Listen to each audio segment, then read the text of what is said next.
Not doing that again. Fuck it. I'm done with this game.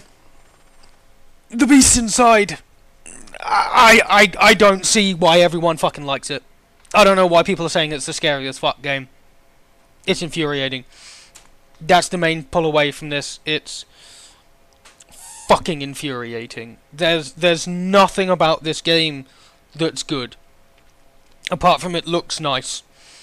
You know, the gameplay is boring. You wander around, doing fetch quests, in the modern day, as a spy, and then you read a diary, and it's about Mr. Hyde, who kills people, and that's meant to be the scary bit, but it's not actually scary because it's all cliche and very obvious. And then it's got stupid shit in it that doesn't need to be there, like a boss battle, a janky boss battle. No. This game, as me and Moguf mentioned before, they tried to do so much, and there's nothing. They've done it all so badly. Instead of focusing on one idea and doing it well, they've got 3 ideas and they've made it crap. You've got this quantum analyzer thing that looks at quantum clouds. Who gives a shit? Like, what's that got to do with it? You know, and the guy treats it like it's a normal fucking thing that everyone knows about, the CIA having quantum analyzer. No! It doesn't make sense.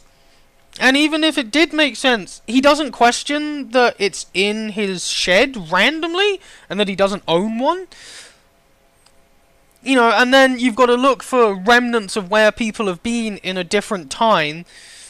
But by a different time, he means a couple of minutes ago, instead of, you know, what I thought was going to happen, where you would see what happens with Mr. Hyde, and that plays together, but that hasn't happened.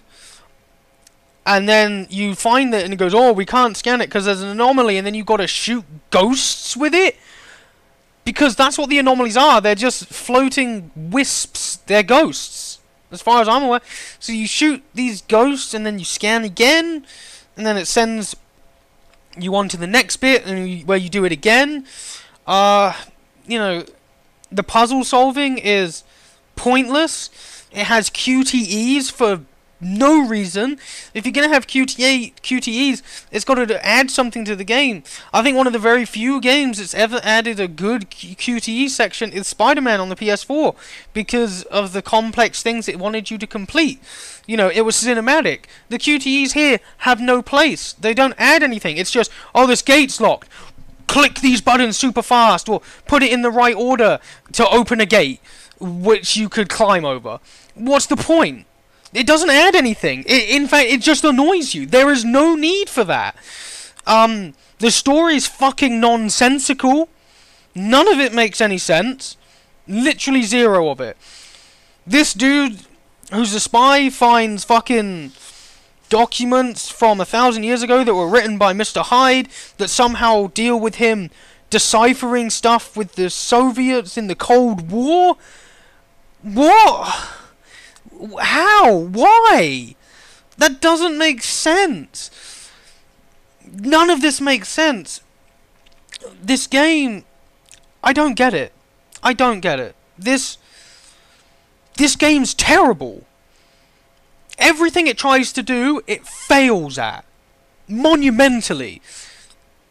It's not scary. It's startling in some places. But it ain't scary.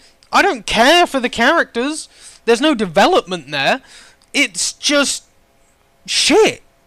And apparently, according to Moguf, and I'm taking his word for it, it has 10 chapters.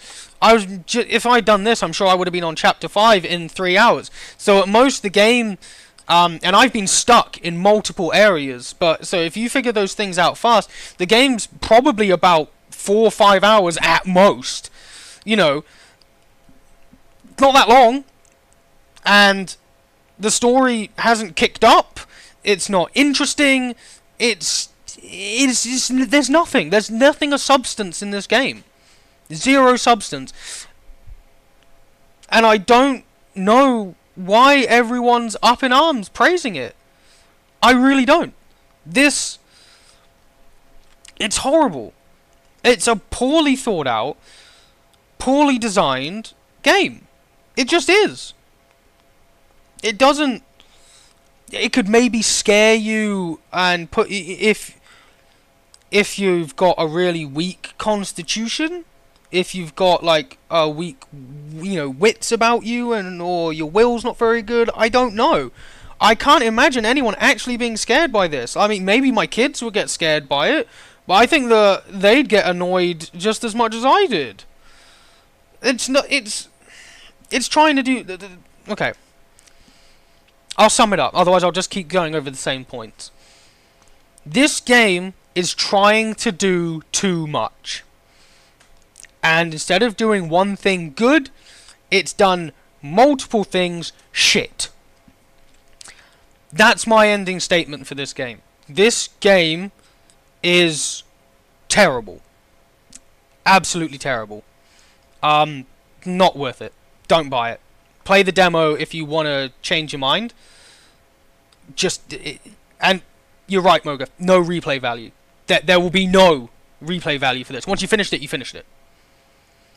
It's not like there's collectibles or anything. There's nothing that puts you into a more insight in the story. There's nothing. This game is shallow. This game is bland. It's boring as fuck. It's not scary.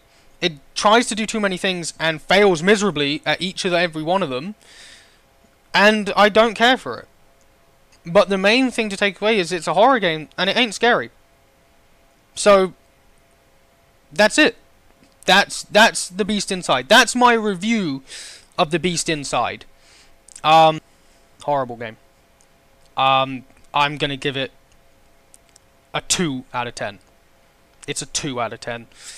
The only reason it gets a 2 is because the game works and it looks nice. Now, I can't say the game doesn't work. I got stuck on one point. That's it. I got stuck on one point on the ladder. I fell a couple of times. And that's another thing. It's got platforming, which doesn't fucking fit into the game at all, because the controls are too janky. Everything about this game is janky, and it's like a 2-year-old trying to do a puzzle. They get 2 pieces and they hammer them together. Yeah, they fit, but it doesn't work. That's the best way to describe it. Beast Inside, 2 out of 10. Don't buy it. Just don't. Save your money. I'm going to try and get a refund for this. I highly doubt I'm going to, but I'm going to try, because this in return. So, yeah, thank you so much for watching, and I'll catch you guys in the next one.